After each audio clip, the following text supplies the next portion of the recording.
দেশের বিভিন্ন স্থানে কার্যক্রম নিষিদ্ধ আওয়ামী লীগের কার্যালয় খোলা নিয়ে সংস্কার আর জুলাই অভ্যুত্থানে হতাহতের ঘটনায় দায়ী ব্যক্তিদের বিচার হবে কি না এমন প্রশ্ন তোলেন জাতীয় নাগরিক পার্টির মুখ্য সমন্বয়ক নাসিরউদ্দিন পাটোয়ারি।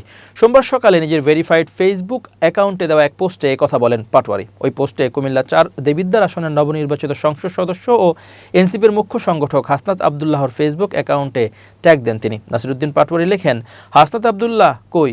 লীগ তো দোকান খোলা শুরু করেছে। নির্বাচন তো হইল, এবার সংস্কার আর বিচার হইবে। 2024 সালের 5 আগস্ট ছাত্র জনতার অভ্যুত্থানে ক্ষমতাচ্যুত হয় শেখ হাসিনার নেতৃত্বাধীন আওয়ামী লীগ সরকার। এরপর 8 আগস্ট অন্তর্বর্তী সরকারের দায়িত্ব নেন।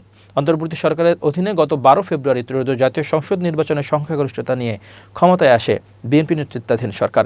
এই নির্বাচনে হাসনাত কুমিল্লা থেকে জয়ী হলেও ঢাকা 8 আসনে লড়ে হেরে যান নাসিরউদ্দিন পাটোয়ারি।